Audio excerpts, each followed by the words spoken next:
오늘 본문에는 한 여성이 등장합니다. 그 여성은 육체적 갈증을 해소하기 위해서 매일 시간과 노력을 들여야만 하는 지역에 살고 있었습니다. 그녀가 사는 사마리아 지방은 건조한 지역이라서 물을 얻기 위해서는 물이 솟아나는 우물까지 걸어가서 물을 길어 와야 했습니다.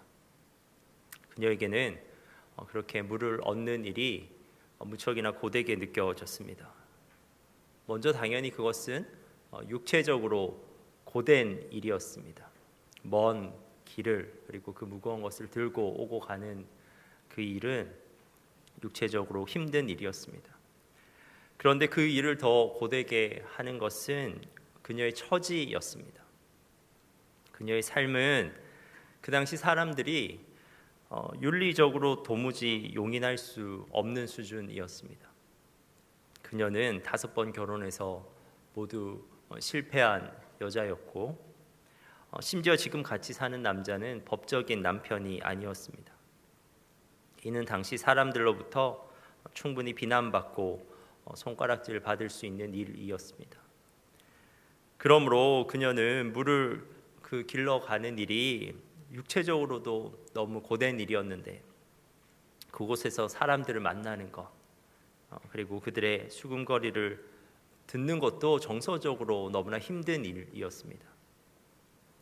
그래서 그녀는 사람들을 피해서 정오의 시간에 태양의 열기로 인해서 사람들이 그 우물가에 나오지 않는 그 시간에 물을 지금 기르러 나온 것입니다. 근데 바로 그 시간, 그 장소에서 그녀는 예수님을 만나게 되었습니다. 사실 예수님께서 그녀를 만나기 위해서 사마리아에 오셨습니다. 예수님은 그녀를 만나자마자 또한 그녀의 처지를 간파하고 계셨습니다. 그래서 예수님은 그녀에게 특별한 생수를 자신이 줄 수 있다고 말씀하십니다. 14절 말씀입니다. 내가 주는 물을 마시는 자는 영원히 목마르지 아니하리니 내가 주는 물은 그 속에서 영생하도록 솟아나는 샘물이 되리라. 그녀는 지금 예수님께서 권하는 생수가 자신의 육체적 갈증을 정말 영원히 해결해 줄 수 있는 마법의 물 정도로 생각한 것 같습니다. 그녀는 그 물이 자신의 이 고된 노동, 육체적, 정서적 고역으로부터 해방시켜 줄 것이라고 기대해서 그녀는 그 물을 저에게 주십시오 이렇게 간구합니다. 15절입니다. 여자가 이르되 주여 그런 물을 내게 주사 목마르지도 않고 또 여기 물 기르러 오지도 않게 하옵소서. 하지만 우리가 이미 알고 있듯이 예수님이 주시고자 했던 물은 그런 마법의 물은 아니었습니다. 단순히 육체적 갈증을 해결할 수 있는 물이 아니었습니다. 예수님은 그녀의 더 근원적인 갈증, 그 영혼의 갈증을 정말 해소시켜 주길 원하셨습니다. 왜 그녀의 삶이 그렇게 고역이 되었을까? 왜 그녀는 그렇게 많은 남자를 만날 수밖에 없었을까? 그녀가 진짜 찾아다녔던 것은 무엇일까? 그 근원적인 질문에 대한 답을 주고 싶으셨습니다. 결국 예수님이 말씀하신 그 속에 영생하도록 솟아나는 샘물은 이때는 그 여인도 이해하지 못했겠지만 성령을 가리키는 것입니다. 성령은 그 여성의 마음을 새롭게 창조할 수 있는 능력입니다. 많은 남자를 만났지만 결국은 그 사랑받지 못해서 갈라지고 메마른 그 마음에 궁극적인 사랑의 생수를 공급해 줄 수 있는 것이 성령이라는 것입니다. 비윤리적인 삶으로 더럽게 얼룩진 그 마음에 정말 용서의 생수를 공급해 줄 수 있는 것도 결국 성령이라는 것입니다. 예수님은 누구든지 그 성령의 생수를 마시는 자는 촉촉하고 깨끗한 마음을 소유하게 될 수 있다고 말씀하시는 겁니다. 그런데 오늘 본문에서 이게 그 대화와 이어지는 이야기인데 예수님과 그 여성과의 대화 주제가 극적으로 바뀌고 있습니다. 이 여성은 지금 예수님과의 그 이야기를 통해서 예수님이 자신의 인생을 간파하고 계셨던 그 예수님이 선지자라고 생각했고, 그렇게 생각한 여인이 갑자기 전혀 다른 대화의 주제를 꺼낸 것입니다.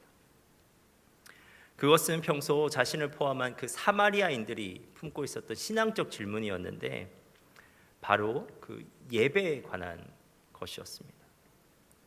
예수님에게서 놀라운 영적 권위를 느낀 그녀는 예수님에게 예배의 장소에 대해서, 올바르게 예배드리는 장소가 어디인지에 대해서 물어보았습니다.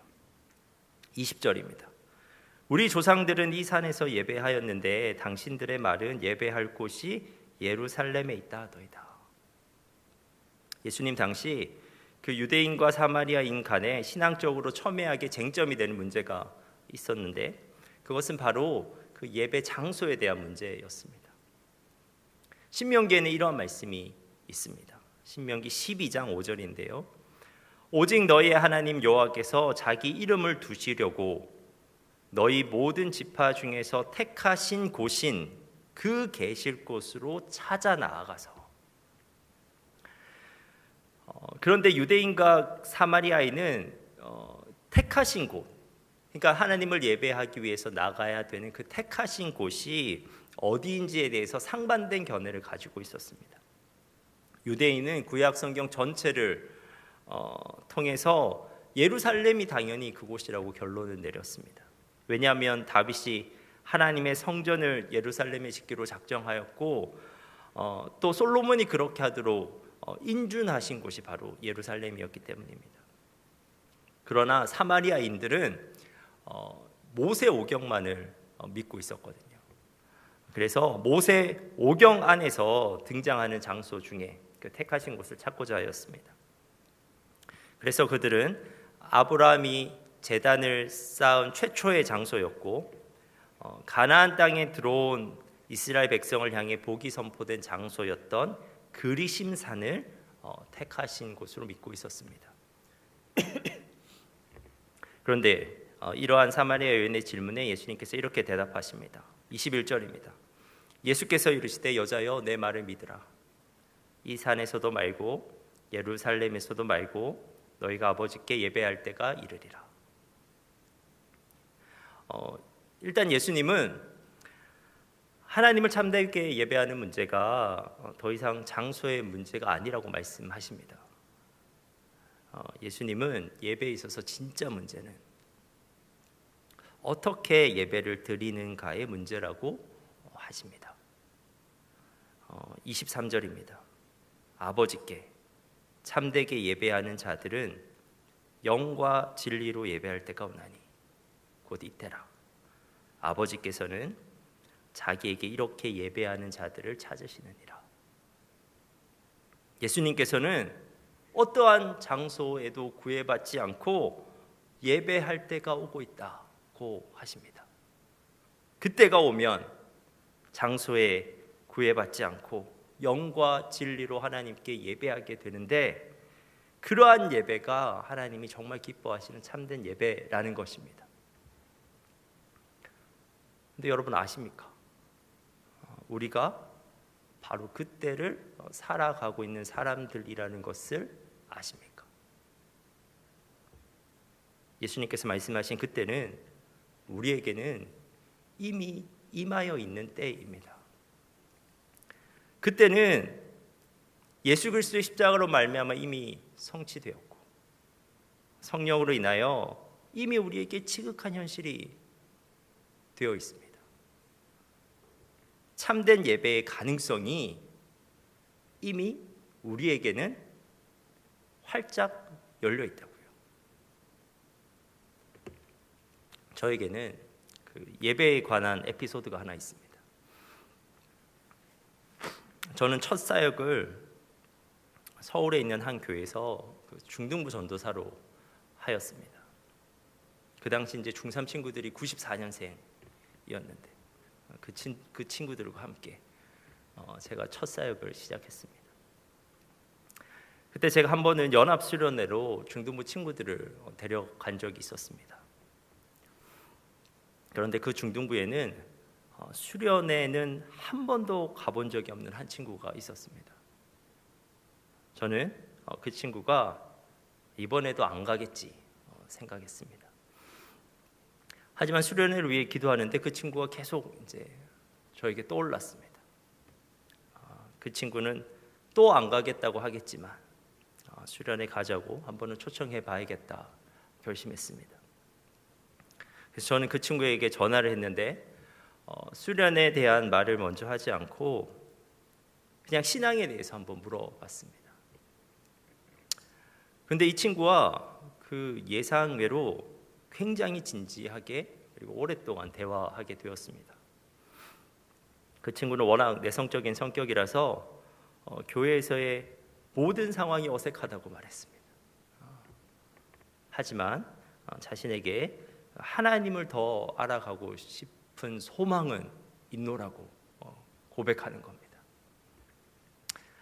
저는 그 친구와의 통화에서 그 사실을 처음 알았습니다.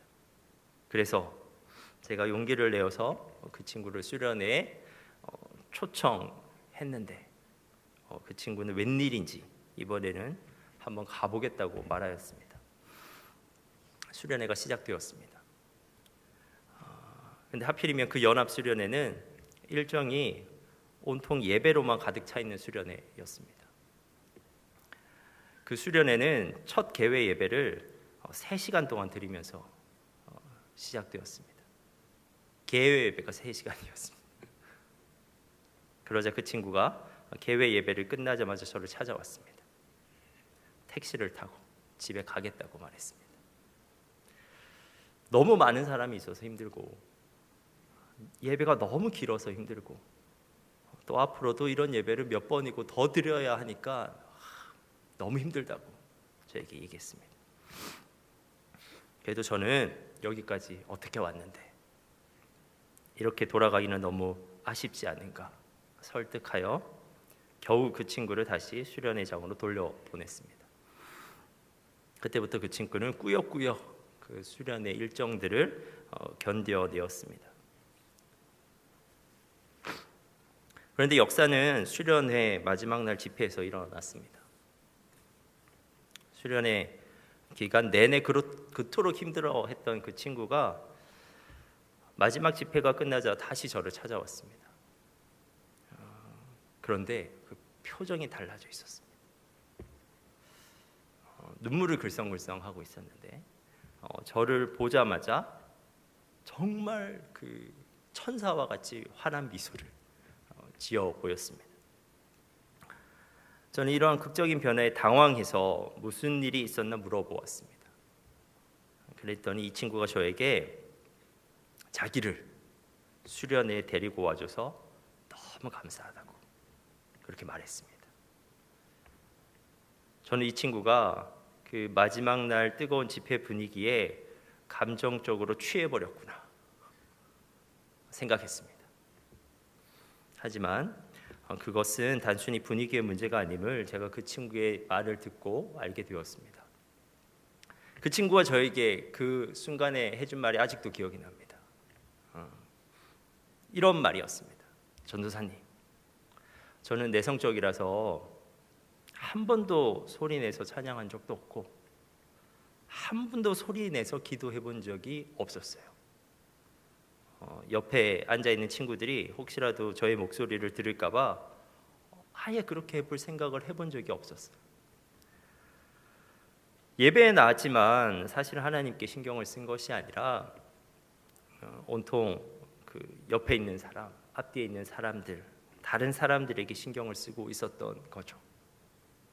그런데 이번 수련의 마지막 예배 때 처음으로 하나님께 집중할 수 있게 되었어요. 어두컴컴했기에 큰 찬양 소리가 나고 있었기에 그리고 진짜 많은 사람이 있었기에 오히려 아무도 나를 보고 있지 않구나, 아무도 내 목소리를 듣지 않겠구나 라는 확신이 들었어요. 그래서 처음으로 소리내서, 그리고 처음으로 사람들을 의식하지 않고 하나님을 향해서 기도를 해봤어요.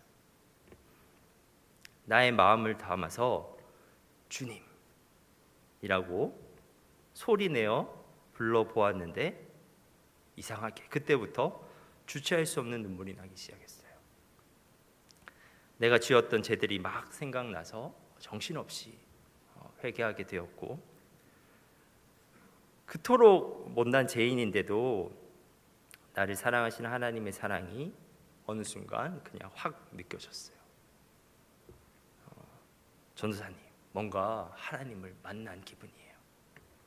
너무 울어서 슬픈 것 같기도 한데 마음은 너무 편안합니다. 이제 집에 돌아가서 한번 잘 살아봐야겠어요. 저는 그 말을 듣고 분명히 알았습니다. 그 친구가 한 말이 단순히 감정적 흥분에 대한 이야기가 아니구나, 영적인 경험에 대한 이야기구나 라는 것을 알게 되었습니다. 여러분, 사실 이것이 우리에게 열린 가능성입니다.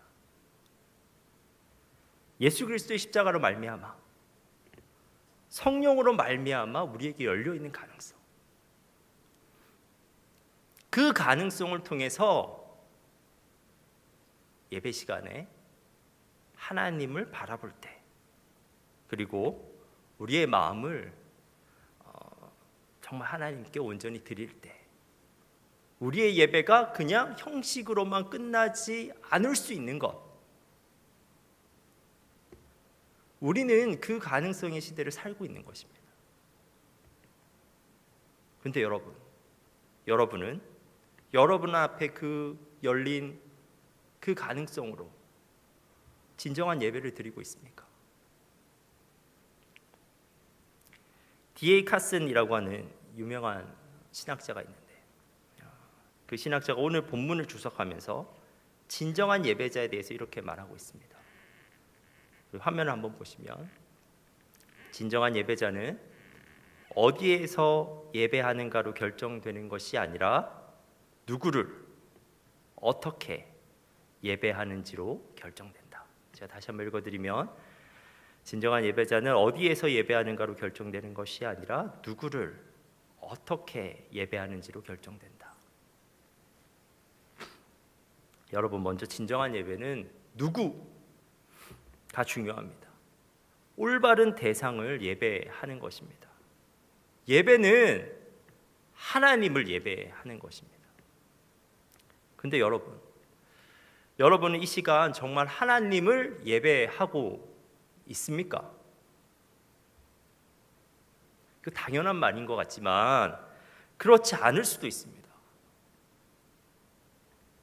우리는 예배 드리고 있지만 하나님을 얼마든지 생각 안 할 수 있습니다. 찬양도 하나님이 아니라 옆에 사람 들으라고 부를 수 있습니다.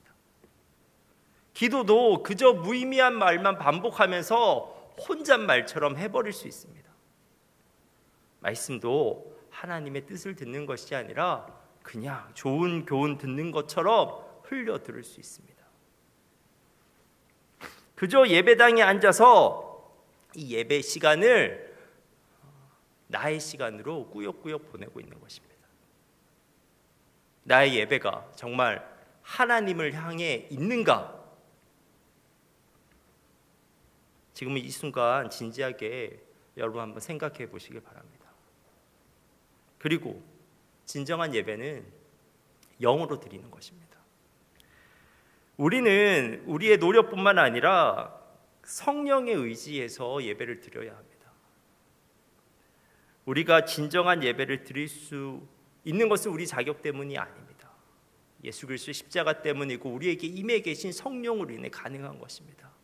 그러므로 우리는 예배 드리기에 앞서 그 성령님의 도움과 인재를 간절히 구하면서 기도해야 합니다. 그리고 우리는 성령으로 거듭난 영으로 우리의 마음의 중심으로 예배해야 합니다. 이 예배는 하나님을 향해 있어야 할 뿐만 아니라 이 예배 가운데 우리는 그분을 향한 우리의 마음, 우리의 진정성을 담아내야 합니다. 찬양은 그저 멜로디를 흥얼거리는 것으로 끝나서는 안 되고요. 그 가사에 표현된 그 하나님에 대한 우리의 사랑을 우리가 그 가사 가운데 담아내야 되는 거예요. 기도는 정말 가장 나를 잘 아시고 가장 나를 잘 인도하시는 그 하나님에 대한 신뢰로 하는 겁니다. 그저 내 소원을 아뢰는 것으로 끝나서는 안 됩니다. 말씀 들으면은 하나님께서 나에게 말씀하시면 내가 그 뜻에 순종하겠다는 그 순종 의지가 그 말씀 들음에 담겨 있어야 됩니다. 우리는 이 시간 성령을 의지해서 그리고 우리의 온 영으로 예배해야 된다고요. 마지막으로 진정한 예배는 진리로 드리는 예배입니다. 요한복음에서 진리는 항상 예수님 그분 자체를 가르치는 것입니다. 그런데 우리는 예수님을 통해서 하나님이 진짜 어떠한 분이신지 그리고 하나님이 우리를 위해서 어떠한 일을 행하셨는지 알 수가 있습니다. 여러분, 예배는 우리에 대한 지식으로 드리는 것이 아닙니다. 우리가 어떠한 사람인지, 우리가 현재 기분이 어떠한지, 우리가 무엇을 할 수 있는지가 중요한 것이 아니라고요. 내가 한 주 동안 얼마나 죄를 많이 짓고 이곳에 있는지가 중요한 것이 아니라고요. 그것이 내가 예배로 나아갈 수 있는 나의 자격이 되는 것이 아니라고요.